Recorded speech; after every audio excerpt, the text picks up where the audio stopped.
যখন আরজি করের ঘটনা ঘটেছে বা যখন সন্দেশখালির ঘটনা ঘটেছে, কোথাও এই দেশ বাঁচাও মঞ্চকে দেখবেন না একটা প্রেস কনফারেন্স করেছে।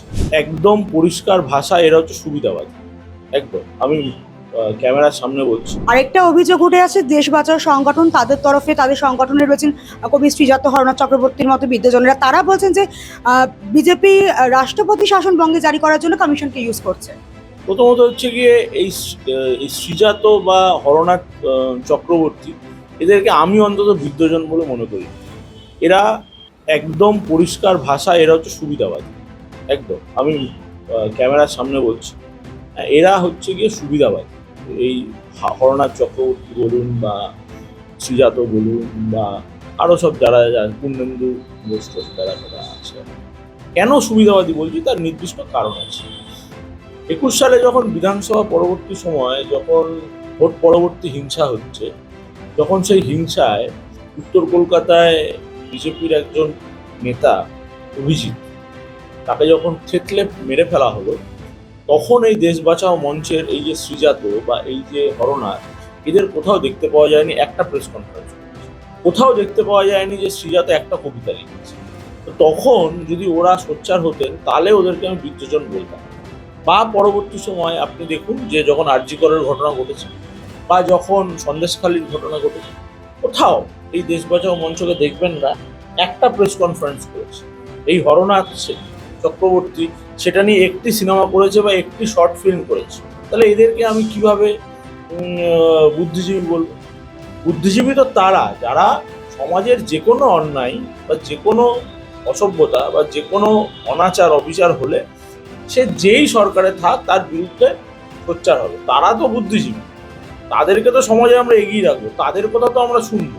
এই শ্রীজাত আর সুবোধ আর এই হরনাথ, এরা যদি বুদ্ধিজীবী হয় তাহলে সমাজ যেখানে যাওয়ার, পশ্চিমবাংলার সমাজ সেখানেই যাচ্ছে। এই সুবোধ সরকার ওই 26,000 চাকরির মঞ্চে কবিতা শুনিয়েছিল, আমরা দেখেছিলাম। কবিতা শুনে 26,000 চাকরি কি হয়েছে? এর দায়িত্বটা কে নেবে? আমি এটাই জানি। এরা কোথাকার বুদ্ধিজীবী? এদেরকে আপনাদের মতো মিডিয়ারা ফুলিয়ে ফাঁপিয়ে গ্যাস বেলুন দিয়ে বুদ্ধিজীবী বানান। এরা বুদ্ধিজীবীও নয়, এবং এরা নিজেদের যে কাজ, সেই কাজেও যতদিন অবধি তারা সেই কাজে নিয়োজিত ছিলেন ততদিন অবধি সেই কাজটাও ভালো করে করতেন। এখন সেই কাজটাও আর করতে পারে।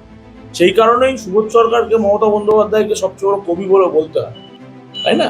তো নিজেদের কাজটাও করছেন না, সমাজটাকেও ভুল পথে পরিচালিত করছেন, এবং সবচেয়ে বড় কথা সত্যিটা বলছেন, দাঁড়িয়ে দাঁড়িয়ে মিথ্যা কথা বলছেন। এরা বুদ্ধিজীবী নয়। তৃণমূল ইতিমধ্যে নির্বাচনী ইস্তাহার প্রকাশ করেছে, তারা গোটা তালিকায় একদিনে প্রকাশ করেছে। দিক থেকে বিজেপি কেন পিছিয়ে পড়লো?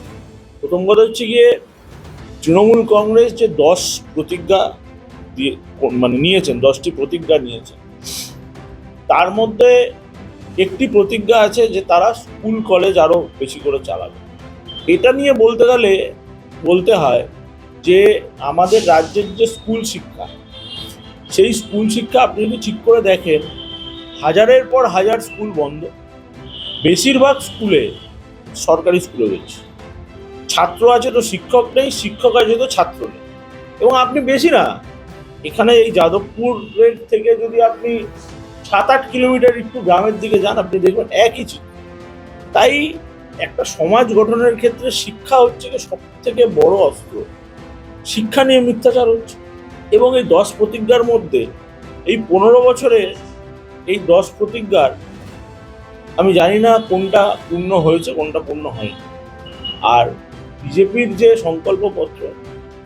সংকল্পপত্র নির্দিষ্ট একটি কমিটি আছে, সেই কমিটি অ্যানালাইসিস করে সমাজের প্রত্যেকটা স্তরের মানুষের, সেটা কুমারটুলির শিল্পী হোক, সেটা গরিব কৃষক হোক, সেটা ছাত্র হোক, সেটা চাকরি না পাওয়া বেকার যুবক হোক, অভিনেতা অভিনেত্রী হোক, ফুটবল হোক, বাংলার সমস্ত স্তরের মানুষকে নিয়ে তাদের কথা শুনে একটি সংকল্পপত্র নিশ্চিতভাবেই তারা প্রকাশ করবে। একটু সময় লাগছে, হয়তো আর 2-1 দিনের মধ্যেই সেই সংকল্পপত্র বাংলার মানুষের সামনে তারা আনবে।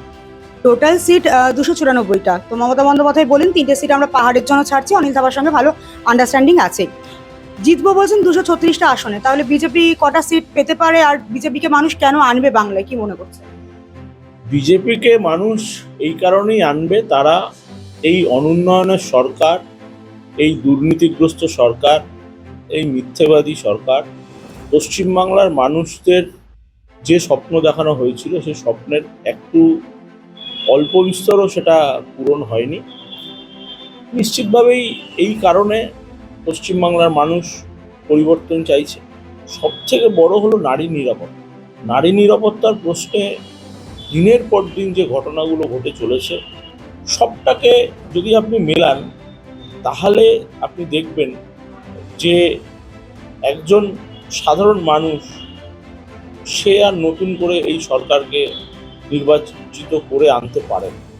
তো স্বাভাবিকভাবেই সেই কারণেই নতুন সরকার পশ্চিমবাংলায় আসবে। অন্যান্য প্রদেশের মতো, অন্যান্য রাজ্যের মতো যেভাবে কেন্দ্র এবং রাজ্য সুসম্পর্ক থাকে এবং কেন্দ্রের বহু প্রকল্প আমরা যেমন পাচ্ছি না সেগুলো আমরা পাবো, সেইভাবে বাংলা আবার এগিয়ে যাবে।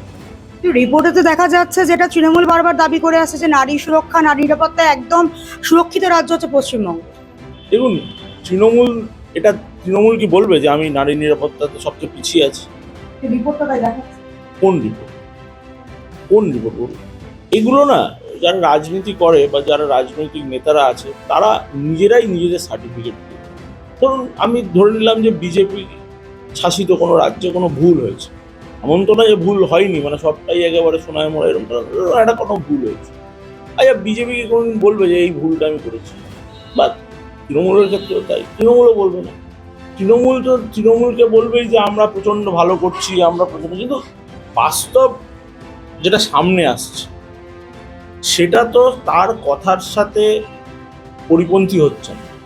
তার আমরা দেখছি বিভিন্ন ঘটনা, একটার পর একটা ঘটনা, সেটা তার অন্যদিকে তার মুখ হচ্ছে। যখন বাংলায় কোনো ঘটনা ঘটে, যখন তৃণমূল কংগ্রেসের কোনো নেতার রিয়াকশন আপনাদের সংবাদ মাধ্যম চায়, তখন তারা খুব সুন্দরভাবে উত্তরপ্রদেশে কি ঘটনা ঘটেছিল তার একটা এক্সাম্পল দিয়ে বলে যে ওখানে তো হয়েছিল, তাহলে এখানে কেন নয়? আমার এটা খুব অবাক লাগে। আরে ওখানে খারাপ কাজ হয়েছিল বলে তোমাকে ওখানে খারাপ কাজ করতে হবে? এটা তো হতে পারে না। আর 5টা জায়গায় ভালো কাজ হচ্ছে সেটা দেখে তুমি উদাহরণ দাও।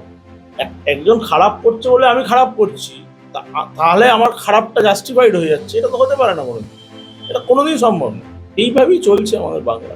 মানে রাজ্যে এবার পরিবর্তন দরকার।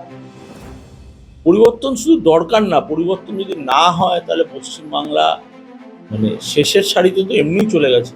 বাংলা, বাঙালির মান সম্মান, সংস্কৃতি সব জলাঞ্জলি হয়ে যাবে। অনেক অনেক ধন্যবাদ। আমরা আজ কথা বললাম রাজনৈতিক বিশ্লেষক প্রীতম সরকারের সঙ্গে। আগামীতে কি হবে, ক্ষমতার প্রত্যাবর্তন করবে না পরিবর্তন আসবে, পরিবর্তন কি মানুষ চান কিনা সেটা তো ভোটের রেজাল্টই বলবে, 4 তারিখ জানা যাবে।